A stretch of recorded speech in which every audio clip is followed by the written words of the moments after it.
This week in the parish of bourses and market structure, praise Canada. It's the T+1 show. My name is Patrick L. Young. Welcome to the Bourse Business Weekly Digest. It's the Exchange Invest Weekly Podcast, episode 246.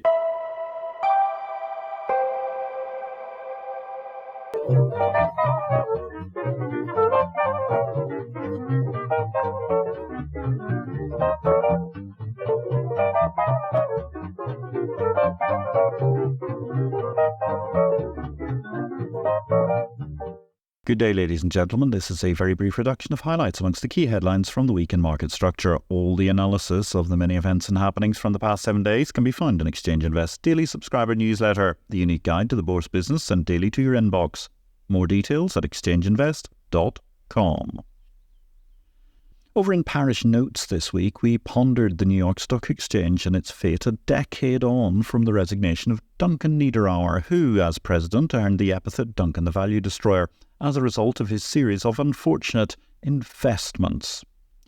We passed the event by noting how the New York Stock Exchange today is an almost unrecognisable NYSE thanks to the vast ICE-sponsored reforms under subsequent NYSE presidents Tom Farley, Stacey Cunningham and Lynn Martin.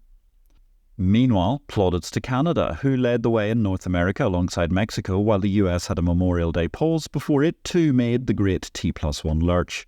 That meant the US returned to the settlement cycle the NYSE enjoyed previously during the 1920s until the go-go years of that roaring decade got too much for the paperwork train. All this and much more analysis was to be found this week in Exchange Invest, the water cooler of the Bourse business. To join the exchange of information, contact us via exchangeinvest.com and sign up now for a free weekly trial. After that, it's only $375 per user year. How can you afford not to if you're trying to stay ahead of what's going on in the Bourse business? Over in bid carnage, reality met realty this week, or indeed possibly realty met reality this week. We had previously told Bid Carnage EI subscribers this snippet of information last year. Anyway, realty and reality collided as we suspected. The headline in Yahoo Finance and Fortune listed Sam Bankman-Fried and his crew overpaid for real estate, Bahamas listings show. Way back as the US was celebrating Thanksgiving in 2022, Exchange Invest 2515 on November the 24th, 2022, noted Bahamas real estate turnover broadly doubled in Q1 2021 to $400 million. That's for the entire country, not just Nassau and New Providence. It was a record year, but even so, without the largesse passed through from the investors to SBF at all, Bahamian GDP shows total real estate activity, including rents in New Providence, to have been $1.3 billion in 2021, $1.8 billion for the entire country, of which FTX, SBF et al. Amounted to $300 million. Therefore, it wasn't the case that SBF FTX moved the market. They were the market in Bahamas property for one relatively brief spell within a year. Thus, as I noted in Exchange Invest 2928 some weeks back, we had realtors salivating at the inventory. But now comes the reality. The Bahamas market is a bit more subdued post-COVID bounce and dumping what amounts to a quarter's worth of inventory onto the market in one dollop, and everybody knows it's there to be sold. In a liquid market like real estate, this will have issues and it will create ramifications. Total stamp duty is not huge in the Bahamas at 2.5%, but with legal fees, etc., the frictional cost is about 5%, give or take, which amounts to $15 million in its own right. Then, of course, there are those huge monthly condo fees to be paid for all these gated community properties. Essentially, SBF, FTX seemed to have been in a hurry to buy, and that helped firm up market prices as they essentially removed a vast swathe of inventory on the market. I believe turnover is below 2021 levels currently. Some other Caribbean markets are hotter, but equally this is now hurricane season, which marks the slowest and lowest point in the cycle. Peak transactions are often in Q1 and Q4. We know the SBF penthouse from whence he was arrested was briefly offered at $40 million, but failed to sell at that level and was offered for $30 million. It's a fabulous piece of real estate, but the stress in the market is that the liquidators are paying the service fees, and hence a value-oriented bid will probably scoop the property. It remains unclear if the SBF parents are still hanging on to their disputed $16.4 million mega villa. Incidentally, given the need to sell fairly urgently, only a massively buoyant property market could save this sell-off, methinks. Well, it appears everything SBF FTX bought was in a form of managed building gated community, and the bean counters liquidating FTX will be eager to stop their fee liability. Therefore, it looks as if the FTX property portfolio may represent an interesting opportunity for some highly relative bargain buys in the Nassau New Providence property market. At least it looks as if creditors are already going to be made somewhat whole. If you enjoyed this excerpt, you may be interested to know you can read BitCarnage every day in Exchange Invest. Alternatively, if you want to follow BitCarnage, the daily update on the happenings in the world of crypto and digital assets, you can find BitCarnage as a standalone on Substack. This week in exchanges, ESMA, the European Securities Regulator, entered the debate for the future of European Union capital markets. There is, it has to be said, a laugh-out-loud funny headline which begins, "Improving Regulatory Agility." The EU has repeatedly proven it has all the regulatory agility of a ballerina and an iron lung. Of course, by agility, ESMA really mean their ability to micromanage everything, which will only further slow down any possible progress, let alone deeply crimp the opportunities of entrepreneurs at the fringes of Europe to create the new solutions in the face of an intransigent, moated blob. In essence, the usual Euro drivel. Everybody demands more powers while talking about the burdens of regulation, and nobody mentions encouraging a growth mindset other than a growth mindset in red tape. To be fair, many points are absolutely fine, but the difficulty is that this is reform of a system, which is the problem itself, not reforming the systemic problems to create a better system. Given various nods to the agenda of entities representing exchanges, retail investors et al., surely the EU can make some breakthrough.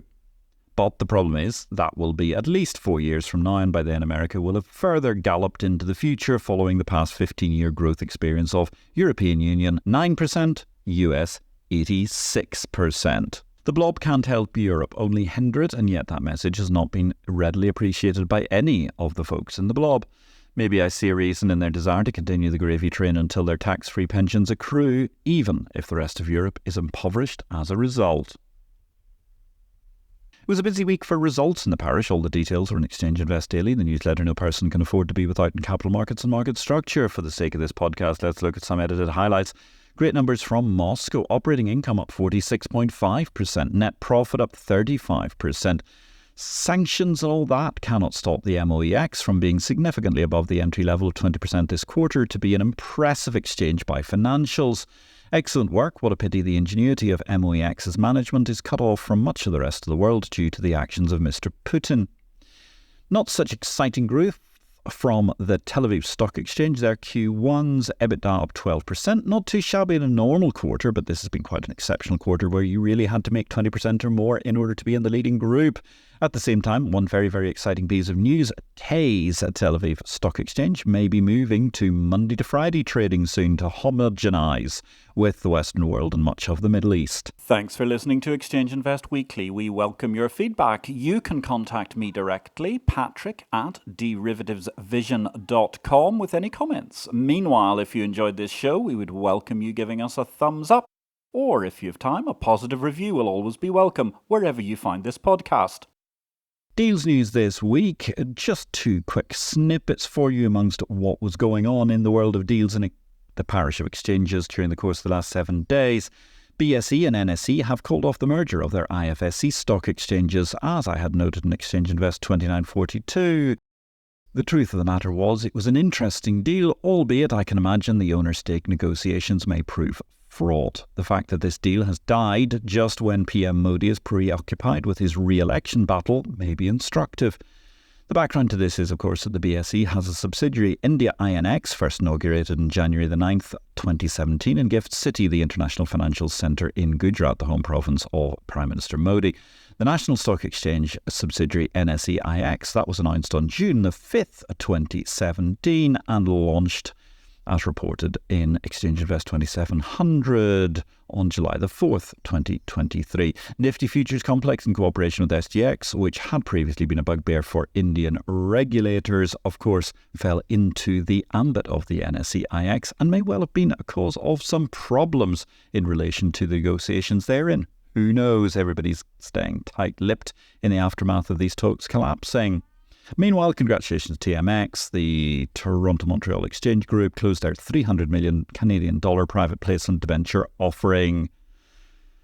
If you're trying to work out where the world of finance is going, don't forget, pick up a copy of my most recent book, Victory or Death, Blockchain, Cryptocurrency in the FinTech World. That's published by DV Books and is distributed by Ingram worldwide.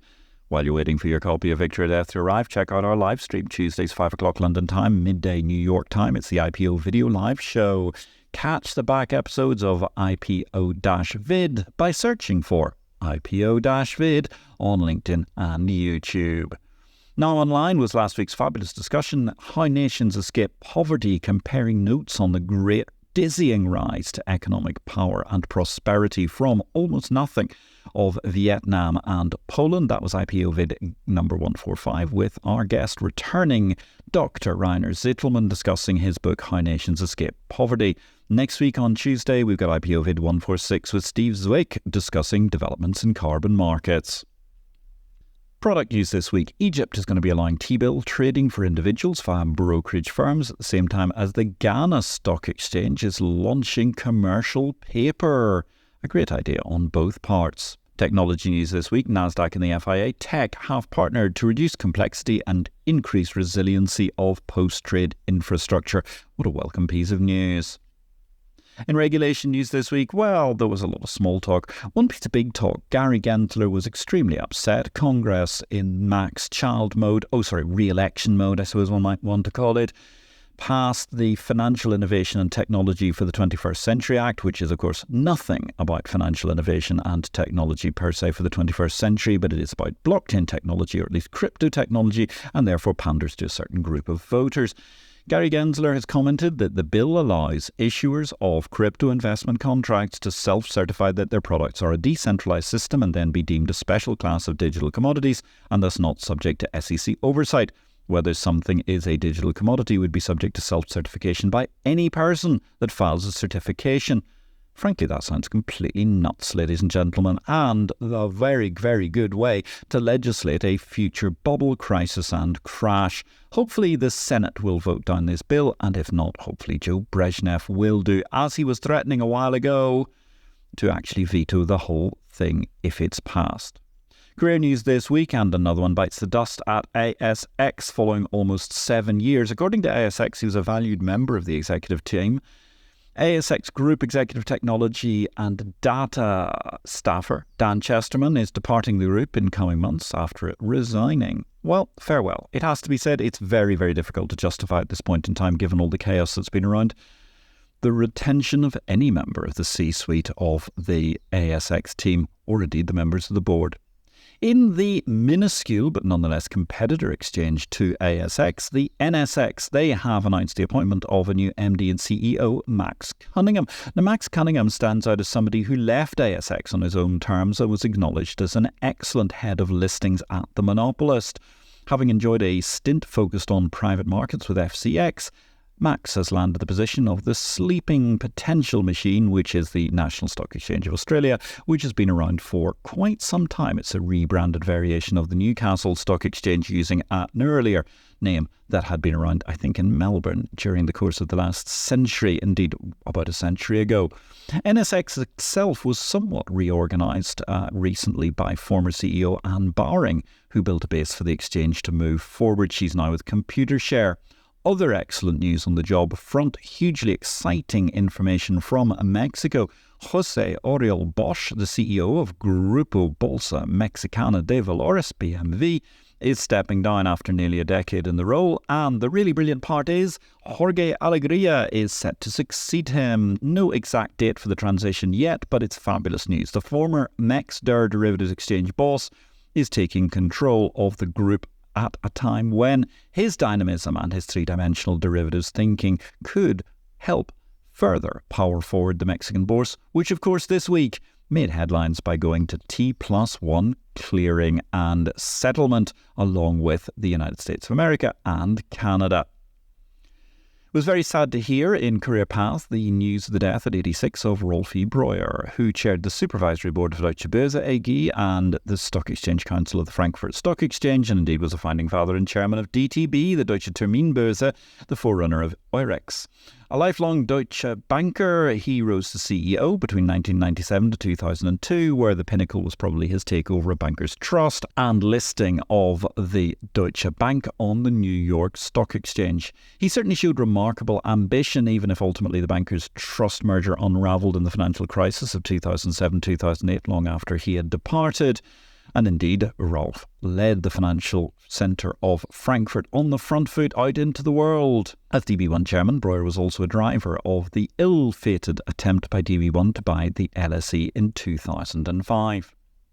That colourful management rather contrasts with the rather colourless management that we seem to have these days at Deutsche Börse. Stephanie Eckermann, congratulations to her. She's been appointed a member of the executive board of Deutsche Börse AG.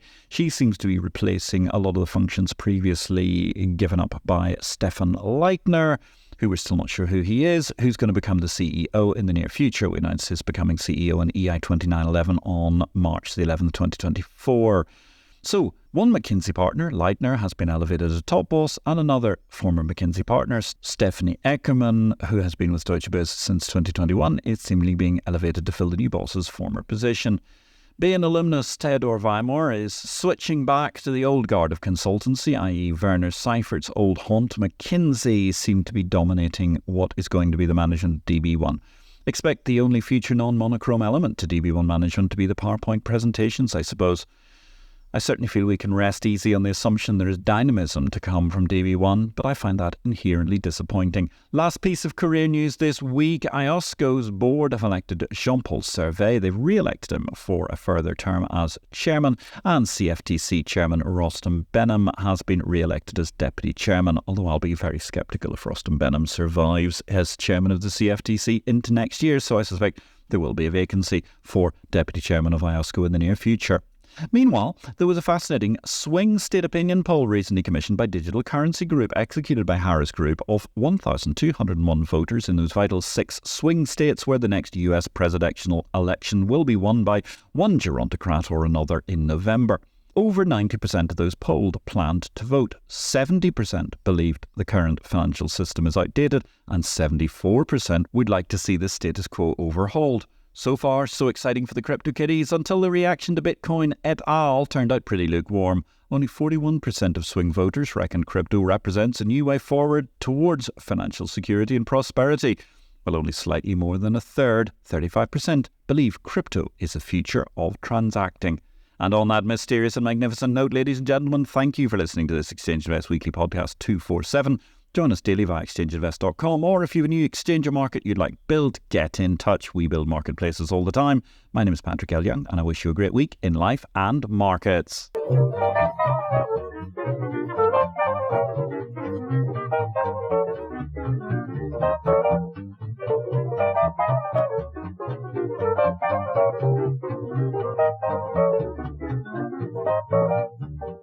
This show relates to the business of bourses.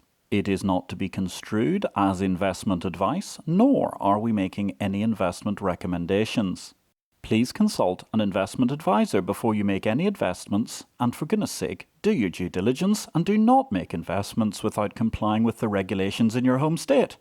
Exchange Invest cannot be held responsible for any investment decisions made as a result of our program, which is for entertainment purposes only. The material herein is copyright Patrick L. Young at the date of publication, while our music and sound effects are sourced from copyright-free sources. Thanks for listening to Exchange Invest Weekly, the exchange of information.